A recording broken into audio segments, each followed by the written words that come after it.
ကိုးစားတက္ကရာ1350 ပြည့်နှစ်သာသနာ2532 ခုတရင်ကျွလာပြီအဘိဓမ္မာအခါတော်နေ့၌ဟောကြားအပ်သောမေတ္တာဘာဝနာတရားဘုန်းကြီးကနေ့ဟောပြမှာမေတ္တာဘာဝနာပွားများပုံနှစ်နည်းကိုဟောပြပါမယ်။တနည်းကပဋိသင်္ပိဓာမဲ့ပါဠိတော်မှာလာတဲ့ဓိလာဖရဏမေတ္တာလို့ခေါ်တဲ့အယတ်ရှေမျက်နှာဖြန့်ဝေတဲ့မေတ္တာဖြစ်ပါတယ်။တနည်းကမေတ္တာတို့ပရိက္ခမှာလာတဲ့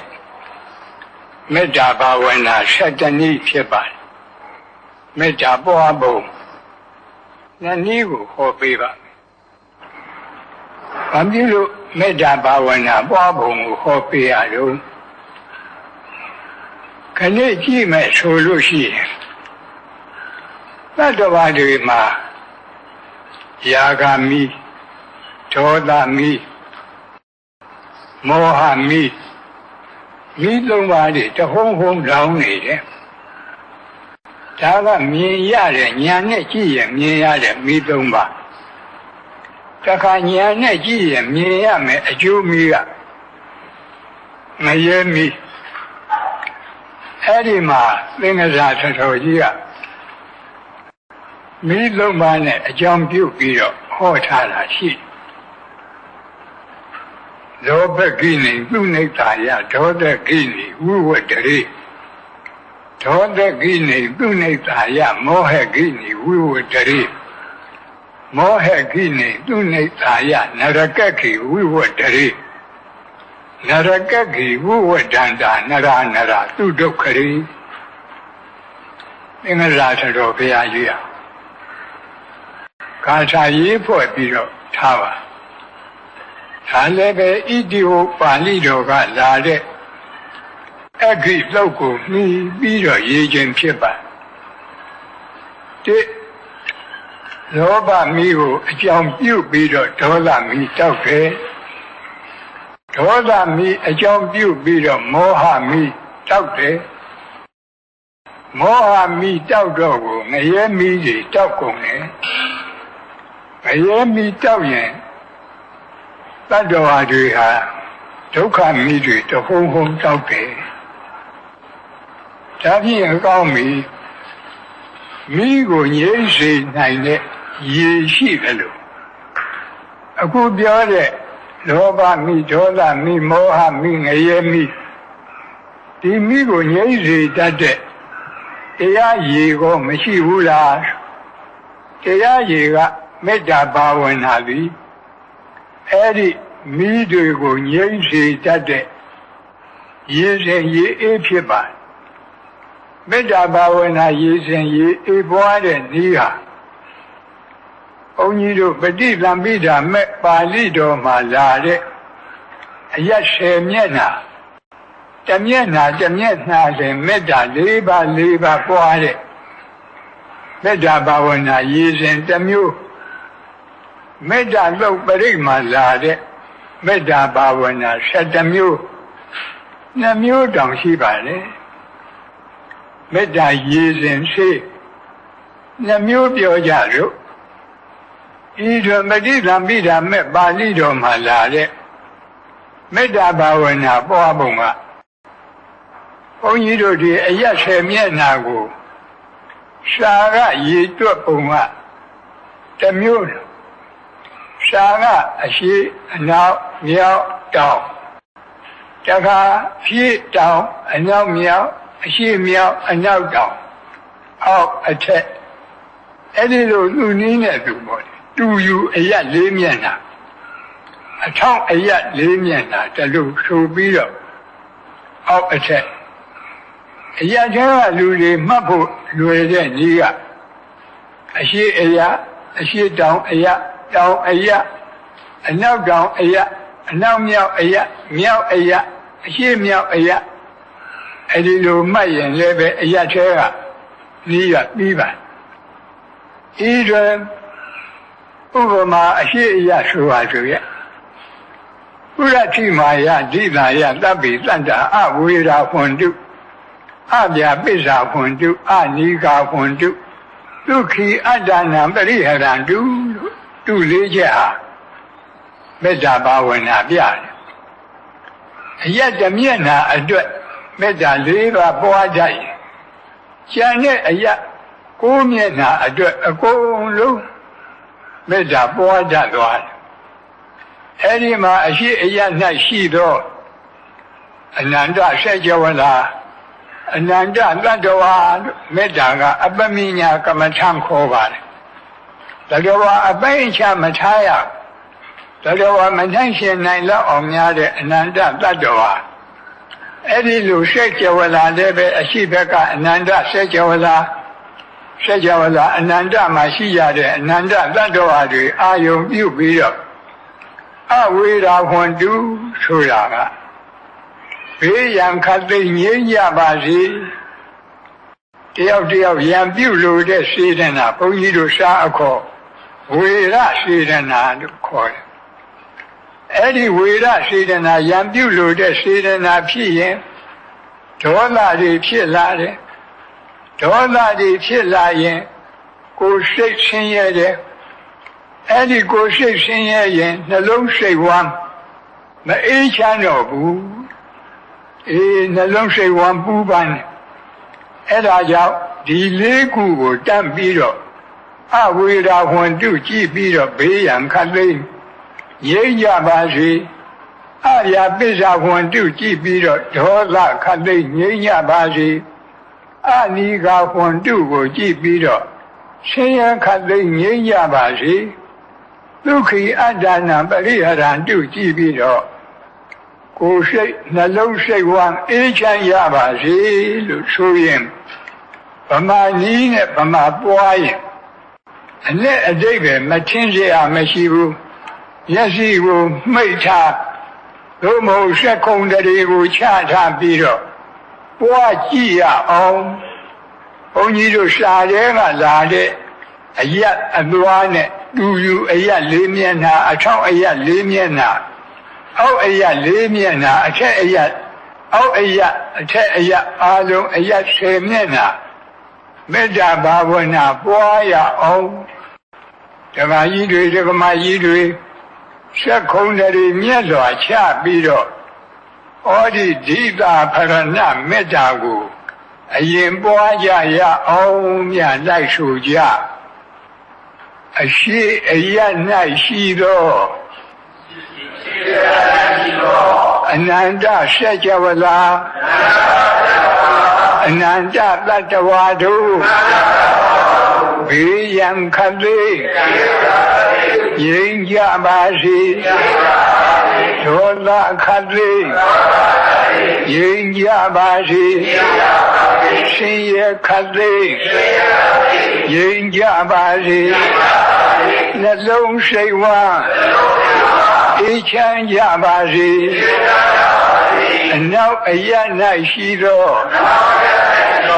အနန္တဆက်ကြဝဠာအနန္တတတ္တဝါတို့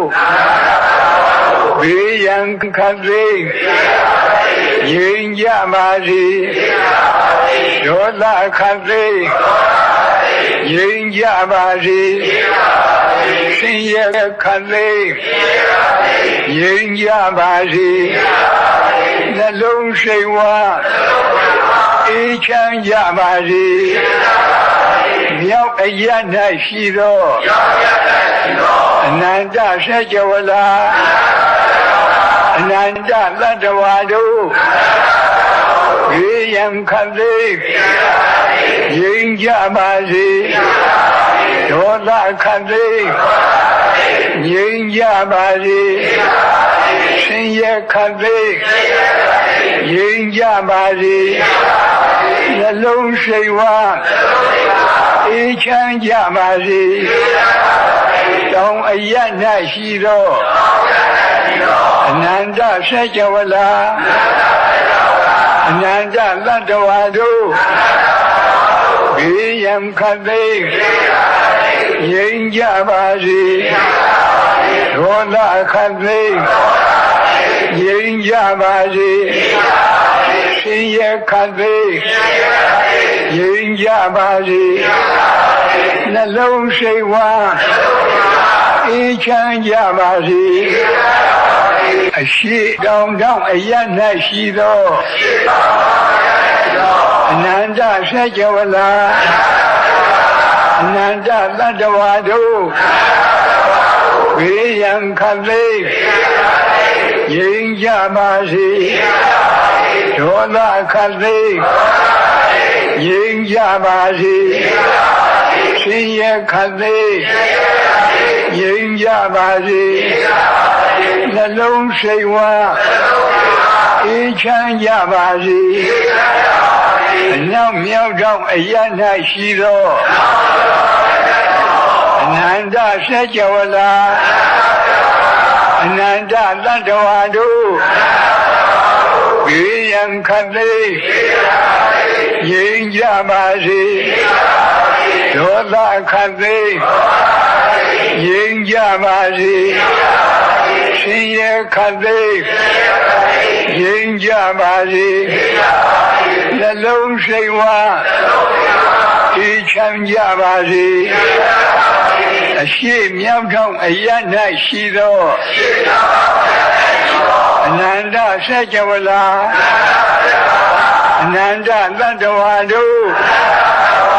ဘေးရန်ခတ်သိမ်းငြိမ်းကြပါစေဒေါသခတ်သိမ်းငြိမ်းကြပါစေဆင်းရဲခတ်သိမ်းငြိမ်းကြပါစေနှလုံးစိတ်ဝမ်းအေးချမ်းကြပါစေအနောက်တောင်တောင်အရ၌ရှိသောအနန္တစัจ java လာအနန္တသတ္တဝါတို့ဘေးရန်ခတ်သိမ်းငြိမ်းကြပါစေဒေါသခတ်သိမ်းငြိမ်းကြပါစေဆင်းရဲခတ်သိမ်းငြိမ်းကြပါစေနှလုံးစိတ်ဝမ်းအေးချမ်းကြပါစေအောက်အရ၌ရှိသောထက်ဝန်းကျင်အနန္တစัจ java လာအပေဘုံသာအနန္တသတ္တဝါတို့ဘေးရန်ခတ်သိမ်းငြိမ်းကြပါစေဒေါသခတ်သိမ်းငြိမ်းကြပါစေဆင်းရဲခတ်သိမ်းငြိမ်းကြပါစေနှလုံးစိတ်ဝမ်းအေးချမ်းကြပါစေ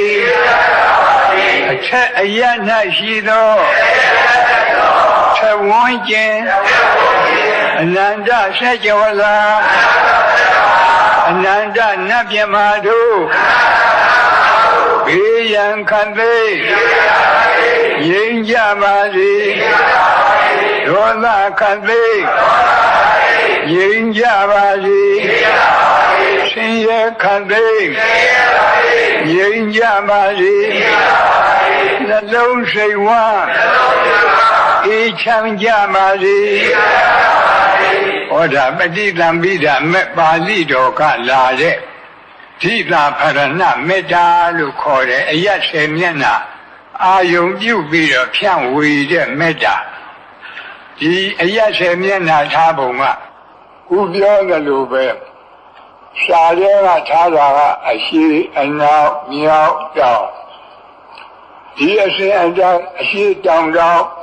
အနောက်မြောက်တောင်အရှိမြောက်တောင်အနောက်တောင်တောင်ဒီလိုရှင်းပါတယ်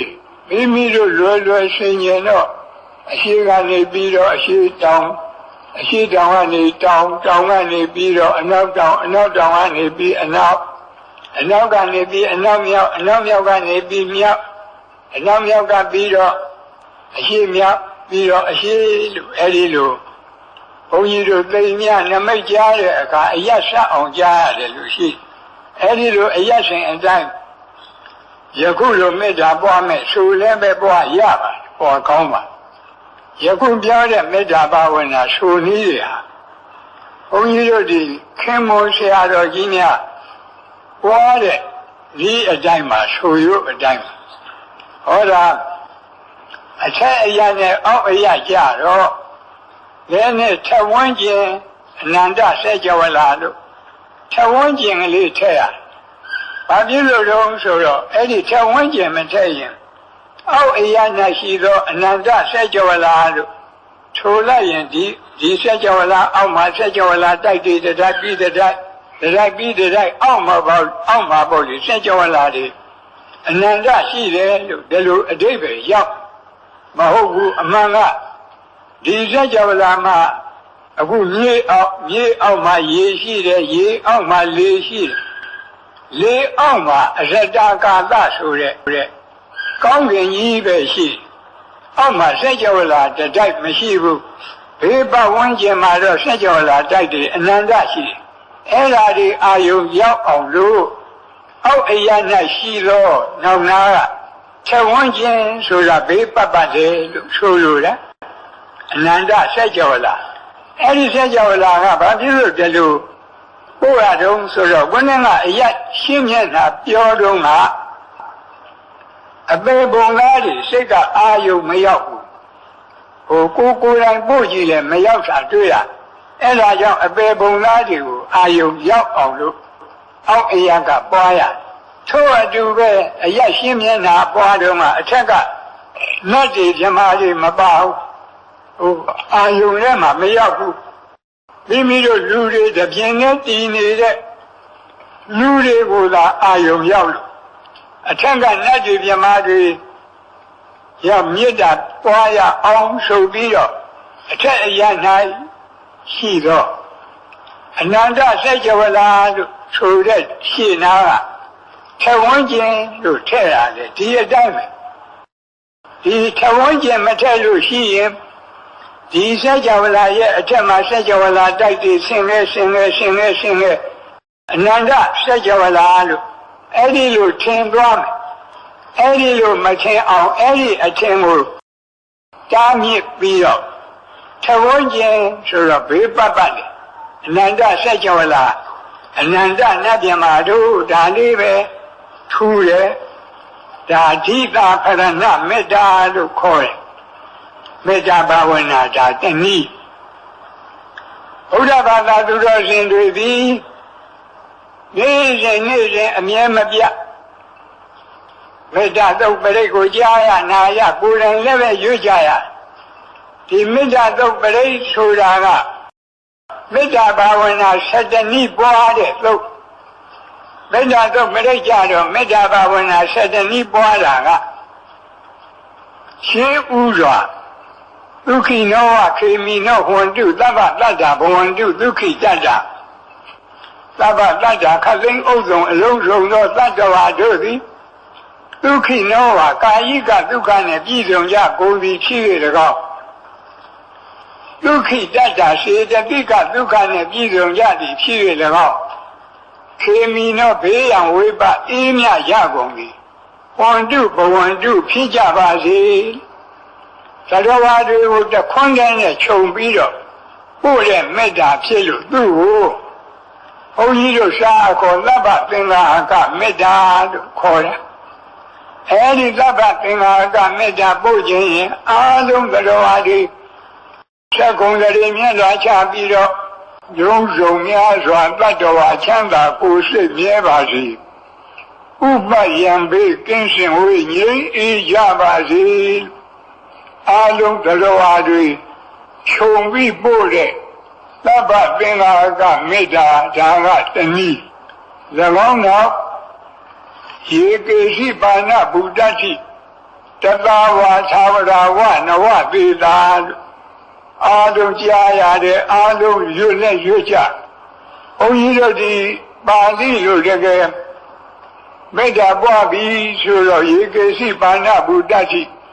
တသဝါသာဝရဝအနောဝသေသာသဗ္ဗတတ္တဘဝန္တုဒုက္ခိတတ္တာအဲ့ဒီလိုပို့ရပါတယ်ဟိုးနောက်နားမှာသူရဲ့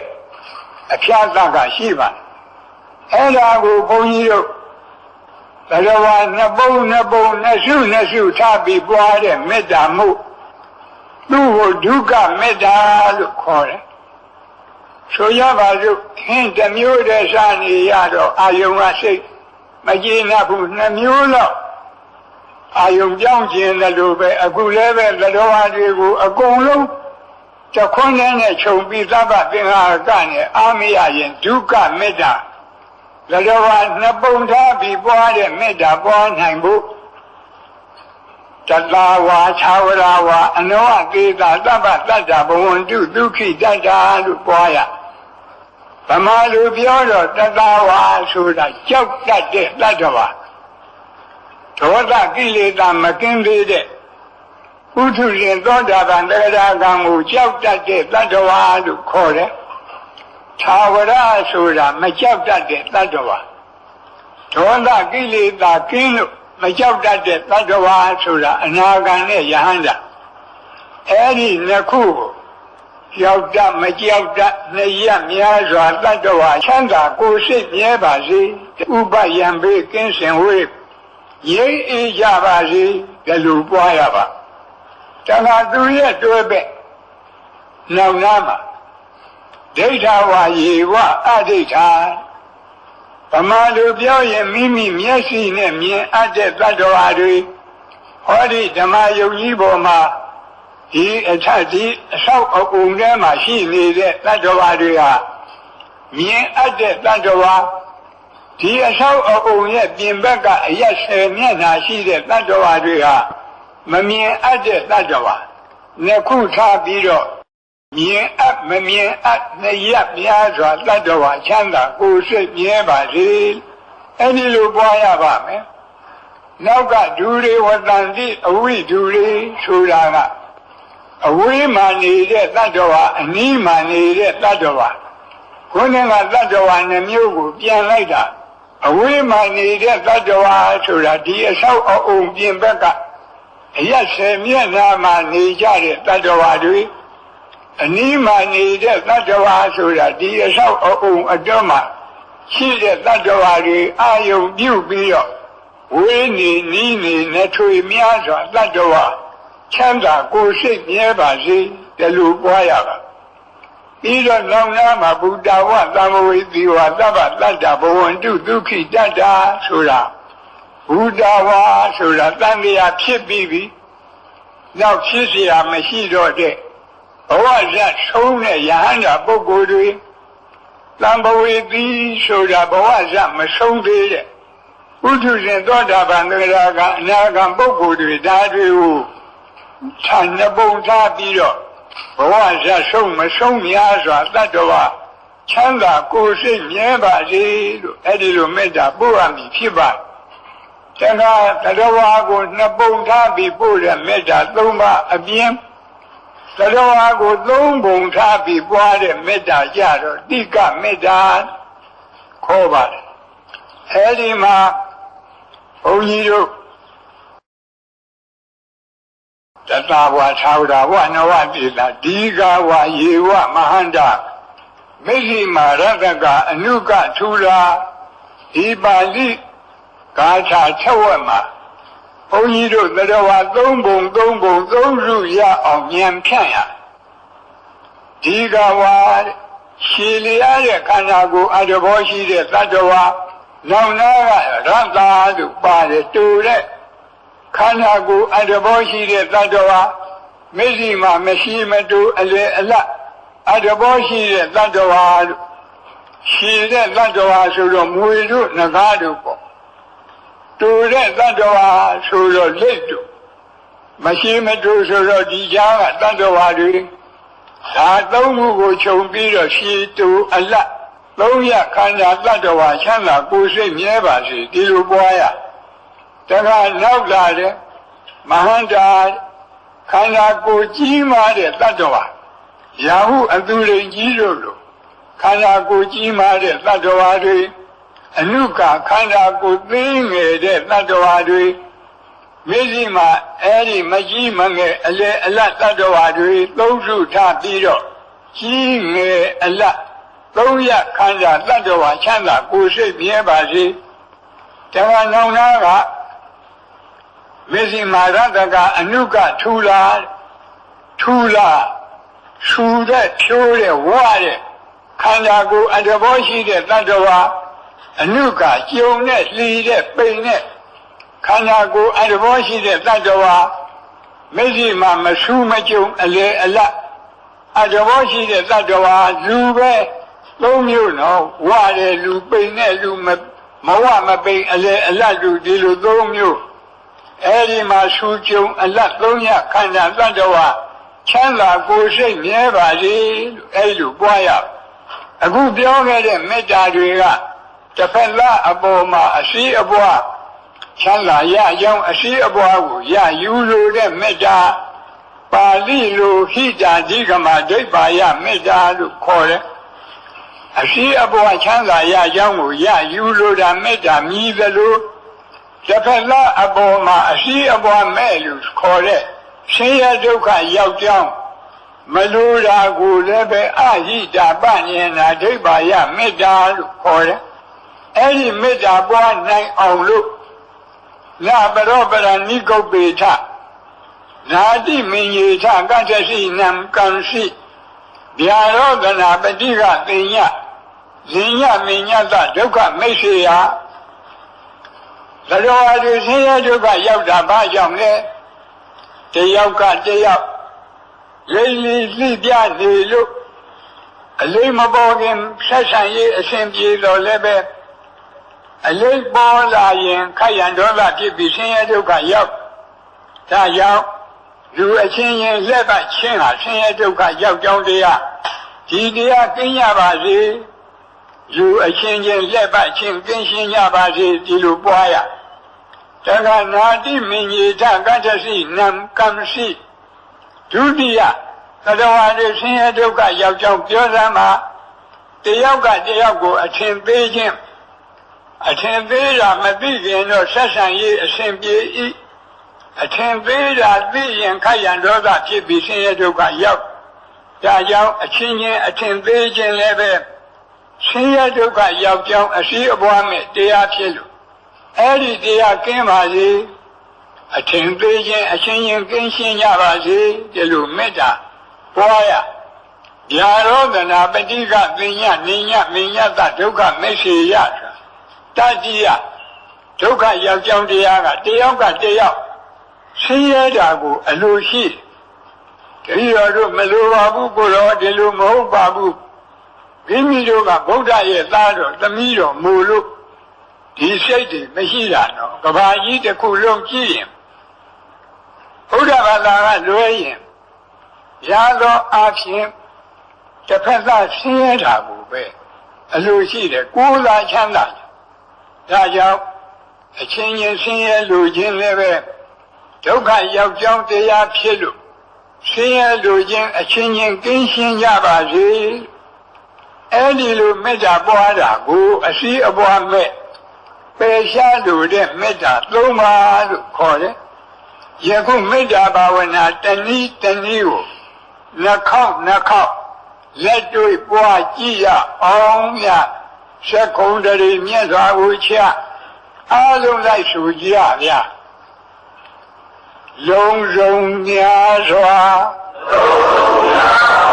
သတ္တဝါချမ်းသာကိုယ်စိတ်မြဲပါစေဥပယံပေကင်းစင်ဝေးရိပ်အေးကြပါစေလုံးစုံများစွာသတ္တဝါချမ်းသာကိုယ်စိတ်မြဲပါစေဥပယံပေကင်းစင်ဝေးရိပ်အေးကြပါစေကြောက်တမကြောက်တမြတ်များစွာသတ္တဝါချမ်းသာကိုယ်စိတ်မြဲပါစေဥ ပယံပိသင်ရှင်ဝေရင်းဤကြပါစေကြောက်တမကြောက်တနှစ်ရက်များစွာတတ္တဝါချမ်းသာကိုယ်စိတ်မြဲပါစေဥပယံပိသင်ရှင်ဝေရင်းဤကြပါစေမြင်အပ်မမြင်အပ်နှစ်ရက်များစွာတတ္တဝါချမ်းသာကိုယ်စိတ်မြဲပါစေဥပယံပိသင်ရှင်ဝေရင်းဤကြပါစေမြင်အပ်မမြင်အပ်နှစ်ရက်များစွာတတ္တဝါချမ်းသာကိုယ်စိတ်မြဲပါစေဥပယံပိသင်ရှင်ဝေရင်းဤကြပါစေဝိနေနီးနေလက်ထွေများစွာတတ္တဝါချမ်းသာကိုယ်စိတ်မြဲပါစေဥပယံပိသင်ရှင်ဝေရင်းဤကြပါစေဝိနေနီးနေလက်ထွေများစွာတတ္တဝါချမ်းသာကိုယ်စိတ်မြဲပါစေဥပယံပိသင်ရှင်ဝေရင်းဤကြပါစေဘဝဇာဆုံးမဆုံးများစွာတတ္တဝါချမ်းသာကိုယ်စိတ်မြဲပါစေဥပယံပိသင်ရှင်ဝေရင်းဤကြပါစေဘဝဇာဆုံးမဆုံးများစွာတတ္တဝါချမ်းသာကိုယ်စိတ်မြဲပါစေဥပယံပိသင်ရှင်ဝေရင်းဤကြပါစေဘဝဇာဆုံးမဆုံးများစွာတတ္တဝါချမ်းသာကိုယ်စိတ်မြဲပါစေဥပယံပိသင်ရှင်ဝေရင်းဤကြပါစေရှိတုအလသုံးရခန္ဓာတတ္တဝါချမ်းသာကိုယ်စိတ်မြဲပါစေဥပယံပိသင်ရှင်ဝေရင်းဤကြပါစေရှိတုအလသုံးရခန္ဓာတတ္တဝါချမ်းသာကိုယ်စိတ်မြဲပါစေဥပယံပိသင်ရှင်ဝေရင်းဤကြပါစေဤငယ်အလသုံးရခန္ဓာတတ္တဝါချမ်းသာကိုယ်စိတ်မြဲပါစေဥပယံပိသင်ရှင်ဝေရင်းဤကြပါစေဤငယ်အလသုံးရခန္ဓာတတ္တဝါချမ်းသာကိုယ်စိတ်မြဲပါစေဥပယံပိသင်ရှင်ဝေရင်းဤကြပါစေသူကြုံအလသုံးရခန္ဓာတတ္တဝါချမ်းသာကိုယ်စိတ်မြဲပါစေဥပယံပိသင်ရှင်ဝေရင်းဤကြပါစေသူကြုံအလသုံးရခန္ဓာတတ္တဝါချမ်းသာကိုယ်စိတ်မြဲပါစေဥပယံပိသင်ရှင်ဝေရင်းဤကြပါစေလ လူအချင်းချင်းလက်ပတ်ချင်းကင်းရှင်းကြပါစေလူအချင်းချင်းလက်ပတ်ချင်းကင်းရှင်းကြပါစေအချင်းသေးချင်းအချင်းချင်းကင်းရှင်းကြပါစေအချင်းသေးချင်းအချင်းချင်းကင်းရှင်းကြပါစေရှင်ရဲ့လူချင်းအချင်းချင်းကင်းရှင်းကြပါစေရှင်ရဲ့လူချင်းအချင်းချင်းကင်းရှင်းကြပါစေဟောဒါမေတ္တာဒုက္ခလာတဲ့မေတ္တာဘာဝနာ7နည်းတနည်းကိုနှစ်ကြိမ်မိမိတို့ပွားပြီးအားလုံးမေတ္တာဘာဝနာပွား၍လောဘမိဒေါသမိမောဟမိငရဲမိတိရစ္ဆာန်ပြိတ္တာအတုရကအပေမိကိုငြိမ့်သက်နိုင်ပါတယ်လို့ဆိုတဲ့တရားတော်အရာလောဘဒေါသမောဟအပေကြီးဟူသောမိ၄ပါးကိုဤမေတ္တာဘာဝနာ2နည်းဖြင့်ငြိမ့်သက်၍ငြိမ့်အေဒုက္ခစငြိမ့်အေတဲ့ကိုဖြစ်ကြပါစေလို့ဆုမွန်ကောင်းလဲတောင်းဤအားလုံးလည်းပဲဆုတောင်းရအောင်ဘုန်းကြီးရှိကဆုတောင်းပေးမယ်ဤသို့လည်းနေ့စဉ်ငါဘာလို့ဂရုဓမ္မနေသသီလစောင့်တရားခြင်းသီလကောင်းမှုကုသိုလ်ကံစေရနာ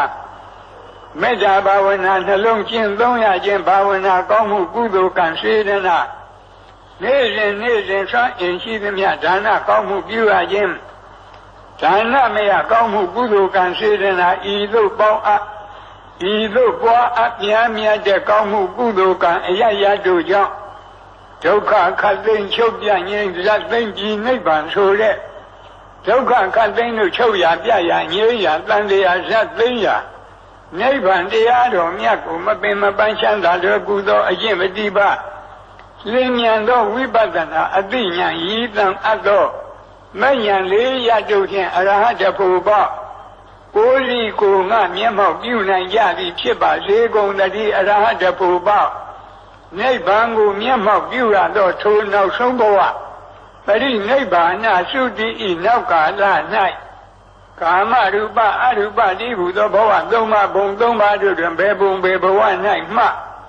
ယုံနာနှဖြခန္ဓာ၅ပါးဒုက္ခသစ္စာဝိမိစာတရားတို့တဖန်အသစ်မဖြစ်ခြင်းတည်းဟုသောအနုပါဒနိရောဓအနုပါဒပရိနိဗ္ဗာန်ကိုယ်စီဆံရပါစေကုန်သတည်းအနုပါဒပရိနိဗ္ဗာန်ကိုယ်စီဆံရသဖြင့်ကာမဝကိလေသာဝဝိပါကဝတိဟုသောဝဒုက္ခခတ်သိမ်းသံဃာမိကြောင့်မိစယံကြီးအပြည့်တိုင်ငြိမ်ကြပါစေကုန်သတည်း